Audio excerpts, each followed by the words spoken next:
დღევანდელ ვიდეოში ვისაუბრებთ გლიკოგენზე, გლიკოგენის სინთეზზე და გლიკოგენოლიზზე, ანუ გლიკოგენის დაშლის რეაქციაზე. ზოგადად, როგორც ვიცით, გლიკოგენი წარმოადგენს სამარაგო პოლისაქარიდს და მას ხვდებით მხოლოდ და მხოლოდ ცხოველურ უჯრედებში და განსაკუთრებით ყველაზე დიდი რაოდენობით ხვდებით ღვიძლისა და კუნთოვან უჯრედებში. გლიკოგენის განხილვა დავიწყოთ მისი სტრუქტურის განხილვით. გლიკოგენის სტრუქტურაში ხვდებით გლიკოგენის სიგრძივ ჯაჭვს, რომელშიც ერთმანეთთან დაკავშირებულია გლუკოზის განმეორება და თანმიმდევრობები და აგრეთვე ასევე გლუკოზისგან შემდგარ განშტოებებს. სიგრძივ ჯაჭვში გლუკოზის ორი მოლეკულა ერთმანეთთან დაკავშირებულია α1-4 ბმებით, რაც იმას ნიშნავს, რომ ბმა მყარდება პირობითად პირველი გლუკოზის მოლეკულის პირველ ნახშირბათსა და მეორე გლუკოზის მოლეკულის მეოთხე ნახშირბათს შორის.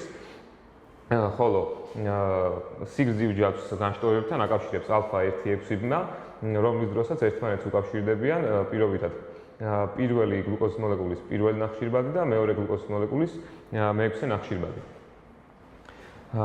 ზოგადად განშტოებები მნიშვნელოვანია გლიკოგენისათვის იმაში, რომ ეს გლიკოგენის მოლეკულას ხდის უფრო ხსნადს და უჯრედებისათვის უფრო მარტივად შეთვისებაც.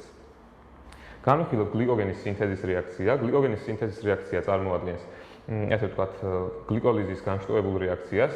ან როდესაც გლუკოზიდან წარმოიქმნება გლუკოზა 6 ფოსფატი, იგი შეიძლება წავიდეს გლიკოლიზის მხრივ და აგრეთვე ჩაერთოს გლიკოგენის სინთეზის პროცესში გლუკოზა 1 ფოსფატის წარმოქმნით. ანუ პირველ რეაქციის დროს, გლიკოგენის სინთეზის პირველ რეაქციის დროს გლუკოზის მეექვსე ნახშირბადის პოზიციიდან ხდება პირველ პოზიციაზე ფოსფატის ჯგუფის გადატანა და წარმოიქმნება გლუკოზა 1 ფოსფატი.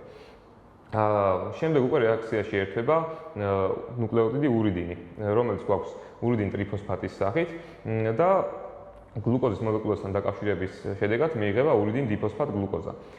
ამ რეაქციას აკატალიზებს UDP გლუკოზა ფოსფორილაზა. UDP გლუკოზიდან გლიკოგენის სინთეზას მეშვეობით უკვე წარმოიქმნება გლიკოგენის სიგრძივი ჯაჭვი. გლიკოგენის სინთეზა UDP გლუკოზის მოლეკულას აშორებს ურიდინ დიფოსფატის მოლეკულას და გლუკოზის ცალკეულ მოლეკულებს შორის ამყარებს α1-4 ბმებს. ამის შემდეგ კი საქმეში ერთვება უკვე განშტოებების წარმოქმნელი ფერმენტი, რომელიც გლუკოზის მოლეკულებს შორის ქმნის α1-6 ბმებს და წარმოქმნის გლიკოგენის განშტოებულ მოლეკულას, ანუ უკავშირებს სიგრძივ ჯაჭვს განშტოებებს და ფორმირდება საბოლოო გლიკოგენი.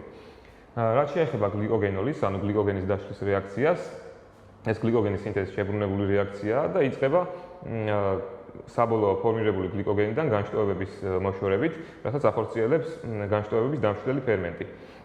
შემდეგ უკვე, როდესაც დაგვრჩება მხოლოდ და მხოლოდ გლიკოგენის სიგრძივი ჯაჭვი, საქმეში ერთვება ფერმენტი გლიკოგენ ფოსფორილაზა, რომლის კოფაქტორსაც წარმოადგენს B6 ვიტამინი და გლიკოგენ ფოსფორილაზა ხლეჭს α1-4 ბმებს გლიკოგენის სიგრძივ ჯაჭვში და ახორციელებს თითოეული გლუკოზის მოლეკულის ფოსფორილირებას, რის შედეგადაც მივიღებთ გლუკოზა 1 ფოსფატს. გლუკოზა 1 ფოსფატი გარდაიქმნება გლუკოზა 6 ფოსფატად და ამის შემდეგ უკვე ორგვარი გზა აქვს გლუკოზა 6 ფოსფატს. თუ პროცესი მიმდინარეობს ღვიძლში, გლუკოზა 6 ფოსფატი ფერმენტ გლუკოზა 6 ფოსფატაზას მეშვეობით გარდაიქმნება ისევ გლუკოზად. ღვიძლში წარმოიქმნება გლუკოზის მარაგი, ესე რომ ვთქვათ, რომელიც გადადის ცირკულაციაში და შესაძლოა მოხმარებული იქნას მთელი ორგანიზმის მიერ. თუ კი პროცესი მიმდინარეობს კუნთოვან უჯრედებში არ გვაქვს გლუკოზა 6 ფოსფატაზა, შედეგად გლუკოზა 6 ფოსფატი ჩაერთვება პირდაპირ გლიკოლიზის პროცესში და გლიკოლიზის პროცესის გავლის შედეგად წარმოქმნილი ენერგია მოიხმარება მხოლოდ და მხოლოდ კუნთოვანი უჯრედების მიერ. რომ შევაჯამოთ გლიკოგენოლიზის პროცესი, ან როგორც ვთქვით, მასში მონაწილეობს ორი ფერმენტი, ეს არის გლიკოგენ ფოსფორილაზა, რომელიც ახორციელებს α1-4 ბმების გახლეჩვას და გლუკოზის მოლეკულების ფოსფორილებას, ანუ გლუკოზა 1 ფოსფატის წარმოქმნას. მნიშვნელოვანია ისიც, რომ გლიკოგენ ფოსფორილაზას აქტივობა ითვლება ლიმიტირებული დექსტრინების მიერ. ეს დექსტრინები წარმოადგენენ გლუკოზის 2-დან 4-მდე გლუკოზის ერთმანეთთან დაკავშირებულ მოლეკულებს, რომლებიც ასევე 1-6 ბმებით განშტოებების მსგავსად 1-6 ბმებით უკავშირდებიან გლიკოგენის სიგრძივ ჯაჭვს.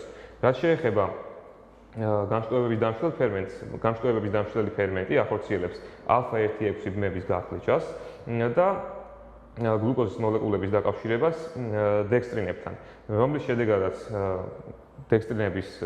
დექსტრინები იბლოკება და შედეგად გლიკოგენ ფოსფორილაზა ჩვეულებრივ გააქტიურდება და გააგრძელებს თავის საქმეს. გადავიდეთ ჰორმონულ რეგულაციაზე, ან როგორ რეგულირდება გლიკოგენის სინთეზი და გლიკოგენოლიზი ჰორმონულად. ამაში მონაწილეობს სამი ჰორმონი, ეს არის ეპინეფრინი, გლუკაგონი და ინსულინი. ეპინეფრინი და გლუკაგონი აქტიურდებიან და საქმეში ერთვებიან შიმშილის სტადიისას, როდესაც ორგანიზმი განიცდის გლუკოზის ნაკლებობას და შესაბამისად ეპინეფრინი და გლუკაგონი აქტიურებენ გლიკოგენოლიზის პროცესს. ისინი ახორციელებენ გლიკოგენ ფოსფორილაზასა და გლიკოგენ სინთეზას ფოსფორილირებას, თუმცა იმ განსხვავებით, რომ გლიკოგენ ფოსფორილაზას ფოსფორილირებით ხდება ამ ფერმენტის აქტივაცია, ვინაიდან გლიკოგენ ფოსფორილაზას ფუნქციაც ის არის, რომ გლუკოზის მოლეკულას გადასცეს ფოსფატის ჯგუფი და შესაბამისად ამ ფერმენტის ფოსფორილირებით ხდება მისი აქტივაცია. ხოლო გლიკოგენ სინთეზას ფოსფორილირებით ხდება გლიკოგენ სინთეზას დაქვეითება, რის შედეგადაც გლიკოგენოლიზის პროცესი აქტიურდება, ხოლო ითვლება გლიკოგენის სინთეზის პროცესი.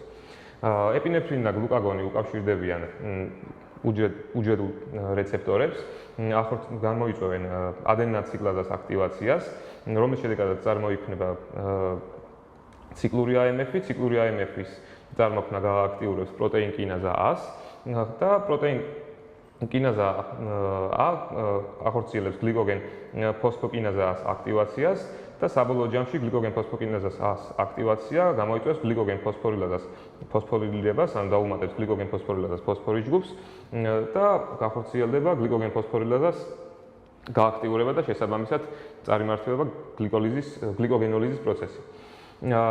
ზუსტად იგივე მექანიზმით ხდება გლიკოგენ სინთეზას ფოსფორილირება, თუმცა საბოლოო შედეგი გვაქვს განსხვავებული ის, რომ გლიკოგენ სინთეზას მოქმედება ითრუნება. რაც შეეხება ინსულინს. ინსულინი ახორციელებს გლიკოგენ ფოსფორილაზასა და გლიკოგენ სინთეზას დეფოსფორილირებას და შესაბამისად დეფოსფორილირებით გლიკოგენ ფოსფორილაზა ინაქტიურდება, ხოლო გლიკოგენ სინთეზა აქტიურდება და დაიწყუნება გლიკოგენოლიზის პროცესი და გააქტიურდება გლიკოგენის სინთეზი. ინსულინი და რა თქმა უნდა, ინსულინი მაძლობის სტადიის დროს ჩაერთვის საქმეში, როდესაც ორგანიზმში საჭირო ან უფრო მეტი დონეა გლუკოზის და გარდაქმნის მას გლიკოგენას.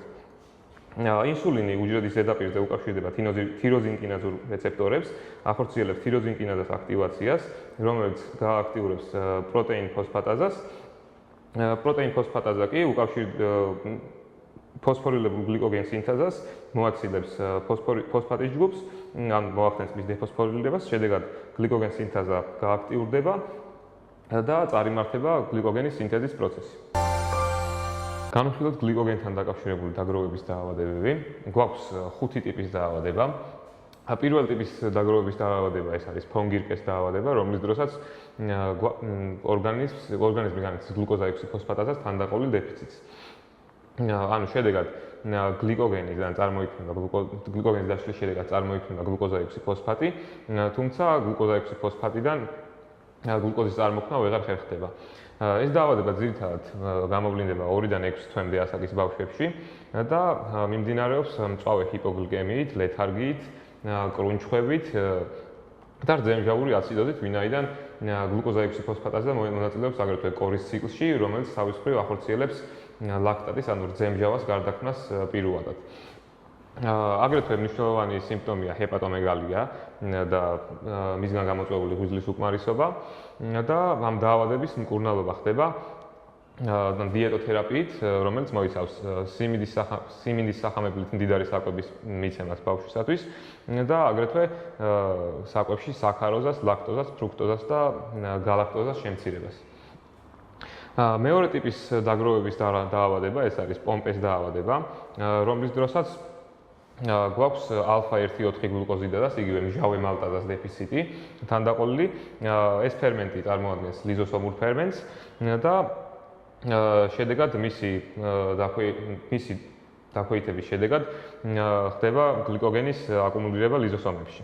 დაავადებას ხვდებით ძირითადად ახალშობილებში, ახასიათებს კუნთების გადიდება, კარდიომეგალია, მაკროგლოსია, აგრეთვე გულის უკმარისობა, ჰეპატომეგალია და ვინაიდან ეს არის ლიზოსომური ფერმენტი, გლიკოგენოლიზის პროცესის წარმართვა ისევ ჩვეულებრივ შეუძლია და გამოხატული მეტაბოლური პრობლემები ამ დაავადების დროს არ გვაქვს. გადავიდეთ მესამე ტიპის დაგროვების დაავადებაზე, ეს არის კორის დაავადება. კორის დაავადების დროს გვაქვს განშტოების დამშლელი ფერმენტის თანდაყოლილი დეფიციტი, ხოლო გლუკოზა 6 ფოსფატაზა ჩვეულებრივ ნორმაშია. კორის დაავადება ფონგირკეს დაავადებას წააგავს, თუმცა ვინაიდან გლუკოზა 6 ფოსფატაზა ისევ მისი დონე ისევ ნორმაშია, ბევრად უფრო მსუბუქი ხასიათით მიმდინარეობს.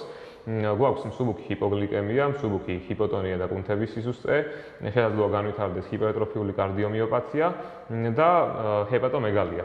ვინაიდან გლუკოზა 6 ფოსფატაზა კორის დაავადების დროს ჩვეულებრივ ნორმაშია, გლუკოგენეოგენეზი და კორის ციკლი შენახულია და ჩვეულებრივ ნორმალურად მიმდინარეობს.